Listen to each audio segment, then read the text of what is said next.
विधानसभा चुनाव में ये आएगा, केजरीवाल जाएगा, ठीक है। और दूसरी बात जो आपका जमानत की बात जो कर रहे हो, जमानत होने वाला है इनका, ठीक है, हो जाएगा जल्दी। कल का केजरीवाल है छोकरा और बीजेपी की जैसी कानून जानता है वो। खाली तुम लोग बोलते हैं कानून कितना अच्छा जानता बीजेपी के लोग। हाथरस के अंदर 128 आदमी मर गया आस्था के लिए। सनातन बात सुनो, पहले बात तो सुनो। मोदी जी को मैं चैलेंज करके कह रहा हूँ, मोदी जी आप जो है हमारा हिंदुस्तान का तिरंगा आप बाहर देशों में लहरा नहीं सकते, मगर एक बिना फोकट वहां जाके लहरा के आया देशों में। आप भी नहीं, कांग्रेस में, बीजेपी में, किसी में भी शामिल हो सकती है, वो तो उसकी चॉइस है ना। अब उस पर भी क्यों सवाल उठाओगे? किसी में भी शामिल हो सकती है। वो मोदी को वो जो 3 बार मौका दिया, 3 बार मौका दिया हिंदू राज बनाने के लिए, सही है? बनाने को नहीं पाया, हिंदू भाई तमाशा मरा है। हिंदू सटीक खबरों का सीधा असर। आप देख रहे हैं NCR समाचार, खबर भी असर भी। कृष्णा मंगवान और आप देख रहे हैं NCR समाचार। इस वक्त मैं चांदनी चौक में मौजूद हूं। आपको जैसे पता है कि हरियाणा चुनाव के बाद दिल्ली विधानसभा के चुनाव होने वाले हैं और लगातार आम आदमी पार्टी कहते हैं कि पूर्ण बहुमत से हम इस बार विधानसभा चुनाव में आएंगे। पर देखना ये हुआ कि वाकई में अरविंद केजरीवाल इस बार दिल्ली के विधानसभा चुनाव में आ पाएंगे। और जमानत की भी बात करते हैं, उनकी लगातार उनकी जमानत को सुरक्षित रखा गया। पर देखना ये होगा कि विधानसभा चुनाव से पहले अरविंद केजरीवाल रिहा हो पाएंगे क्या नहीं। सीधा जनता से जुड़ेंगे। भैया क्या लग रहा है, जमानत के हो नहीं रही है और दावे ठोक रहे हैं आम आदमी पार्टी वाले कि विधानसभा चुनाव में पूर्ण आप बहुमत से आएंगे। विधानसभा चुनाव में ये आएगा, केजरीवाल जाएगा, ठीक है। और दूसरी बात जो आपका जमानत की बात जो कर रहे हो, जमानत होने वाला है इनका, ठीक है, हो जाएगा जल्दी। क्यों, जब कोई भी केस में हो ना, जो जल्दी जो तारीख पड़ते हैं ना, तो जब केस कमजोर होता है तभी तारीख जल्दी पड़ते हैं। इसको भी समझना पड़ेगा। अगर जैसे केस में कोई सुनवाई नहीं होता ना, जैसे 3 साल 2 साल तारीख पड़ता है। समझाइए हमें थोड़ा सा। और इसलिए मैं बोल रहा हूँ, जो जल्दी जो तारीख पड़ता है ना, तो केस जब कमजोर होता है तभी तारीख पड़ता है जल्दी। अच्छा। कुछ सुनवाई होने वाला है, ठीक है। अब दूसरी उनकी जो वो थे, क्या नाम है ना, नो केजरीवाल की जमानत अभी 6 महीने नहीं होगी। ये 6 महीना है। अभी सबने तो बोल रहा था इनको भी नहीं मिलेगा।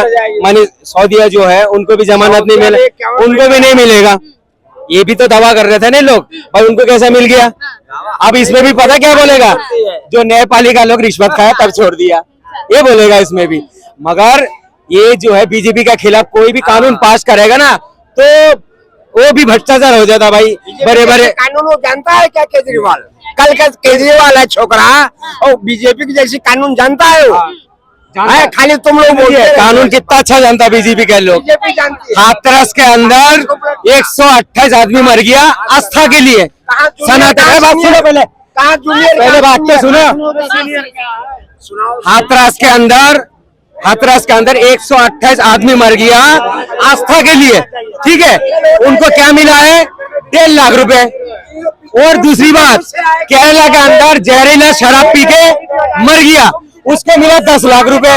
इनका नीति तो देखिए कितना अच्छा फैसला करता है इन लोग। जो आस्था के लिए मरा उससे 1.5 लाख, जो जहरीली शराब पी के मरा उनको 1.5 लाख। दूसरी बात, जो गरीब घर में बेटी का रेप होगा उसमें कोई सुनवाई नहीं है। और क्या नाम है, 100 बच्ची का साथ रेप करा राजस्थान के अंदर, उसको उम्र कैद दिया। इनकी नीति है, जो गरीब बेटी है उनको इंसाफ नहीं मिलेगा। और इनकी पार्टी के लोग 100 बच्ची के साथ बलात्कार करा, उसको क्या मिला है? उम्र कैद मिला। इसमें नहीं बोलेगा इन लोग, ये धोखाबाज है। अरे हिंदू को बर्बाद करने वाला भी यही लोग है। हिंदू बेटियों का सब जगह में रेप हो रहा है, क्यों नहीं कानून बना रहे हो? ये अंधभक्त है। बेटी के लिए क्यों नहीं बोल रहा है? इसलिए बोल रहा हूँ मैं इसको अंधभक्त। ये जो खाली मोदी करता है, बेटी के लिए कानून क्यों नहीं बने, इसमें क्यों नहीं बोल रहा है? अभी शिवाजी महाराज की जो मूर्ति गिर गया, 35,000 करोड़ रुपए की मूर्ति गिर गया, उसमें क्यों नहीं बोल रहा? उसमें भ्रष्टाचार नहीं है, इसमें क्यों नहीं बोल रहा भाई? प्रधानमंत्री मोदी जी ने माफी मांगी, तो अच्छा उसमें माफी मांग ले, अच्छी बात है। अभी हरियाणा में जो इनका वोट लग गया, जब बीजेपी का एंट्री मना है, भाई किसान से भी जाके माफी मांगो, उसमें क्यों नहीं मांग रहे माफी? पहलवान जो किसान की बेटी थी, जो पहलवान थी, वो खुद अब राजनीति में जुड़ गई है। भाई मौका भी तो आपने दिया, आपने उनका साथ खिलवाड़ करा। ये हमारा जो बहन जो जीत के आते हैं, मगर हमारा सिस्टम से ये जीत नहीं पाया। हमारे देश का सिस्टम खराब है, लड़की लेट होते सिस्टम ही खराब कर देता है। क्या खराब किया? हमारा मोदी जी ने खराब करा, किसने करा? क्यों नहीं कार्रवाई करा? अभी बेटी उसी खिलाड़ी, बात सुनिए, मोदी जी को मैं चैलेंज करके कह रहा हूँ, मोदी जी आप जो है हमारा हिंदुस्तान का तिरंगा आप बाहर देशों में लहरा नहीं सकते, मगर एक बिनेस फोकट वहां जाके लहरा के आया देशों में, आप भी नहीं लहरा सकते, बड़े बड़े नेता नहीं लहरा सकते, हमारा खिलाड़ी लहरा सकते हैं, वो काम कर रहे हैं। फिर भी क्या इंसाफ मिला बेटी को? बताइए ना, किसने बड़े बड़े खिलाड़ी को पटकन मारी है? मगर मेरा सवाल है, विनेश फोगाट सिर्फ कांग्रेस में क्यों शामिल हुई? आम आदमी पार्टी इनको भी गुस्सा दिखाना है। वो तो चॉइस है, किसी में भी हो सकती है। अब कांग्रेस में, बीजेपी में, किसी में भी शामिल हो सकती है, वो तो उसकी चॉइस है ना। अब उस पर भी क्यों सवाल उठाओगे? किसी में भी शामिल हो सकती है, वो MIM में शामिल हो जाए, हमें फिर भी एतराज नहीं है। ये क्या बात हुई? बीजेपी में हो जाती शामिल। हमें कोई एतराज नहीं है, उसकी मर्जी, ये क्या बात है? आप भी शामिल हो सकता है। अच्छा ये बताइए, दिल्ली विधानसभा चुनाव में क्या लग रहा है भैया? केजरीवाल जी आएगा, जमानत तो होने दीजिए, इनकी कुर्सी हिला देगा, आते ही कुर्सी हिला देगा। बात सुनिए, सत्ता में है ना, यही केजरीवाल अगर सत्ता में होता, ये जैसा इनको ना मोदी जी को भी जेल में डाल देता बगैर केस के, जैसे डाले हैं ना, अगर ये सत्ता में होता मोदी जी को भी डाल देता। भाजपा कहती केजरीवाल चोर है। अरे चोर बनाया भी था आपने। मैं कहता हूँ आप चोर हैं, आप हो गए चोर। इसका फैसला कौन करेगा? कोर्ट ही तो करेगा। तो बेतुके सवाल ना करो, लॉजिक वाले सवाल करो आप। ये क्या बात है? भाजपा कह रही है ना भैया। अरे भाजपा तो ये भी कह रही है, भाजपा तो बहुत कुछ कह रही है। राहुल गांधी को जेल में घुसा के देखे मोदी, कितना बड़ा पावर है मोदी को। वो जो 3 बार मौका दिया, 3 बार मौका दिया हिंदू राष्ट्र बनाने के लिए, सही है? बनाने को नहीं पाया। हिंदू भाई हमेशा मरा है, हिंदू मुसलमान लड़ाई करा रहे ना, हिंदू भाई झगड़ा हो गया, सही है? हिंदू राष्ट्र कभी नहीं बनेगा। देखो, अगर न्याय संगत है तो होना चाहिए, अगर वो बेकसूर है तो कोर्ट ही फैसला करेगा, होना चाहिए, और हमें तो लगता है कि होगी। पर ये भी आरोप लगाती है भाजपा की दिल्ली सरकार ने सबसे ज्यादा लूट के खाया दिल्ली वालों को, फ्री फ्री। ये सब जानते हैं किसने लूटा है, किसने करा है, उसकी पावर तो सारी खत्म कर दी बीजेपी की। फिर भी बेचारे ने उसने इस रिस्क के फिर भी दिल्ली वालों की सेवा कर रहा है, सब कुछ हाथ बंधे में फिर भी काम कर रहा है, इससे ज्यादा और क्या करेंगे? ये तो सब जानते हैं ना कि दिल्ली का असल में हाथ तो अमित शाह के हाथ में है। केजरीवाल तो चोर है, वो आदमी अभी पलटी मारते हैं।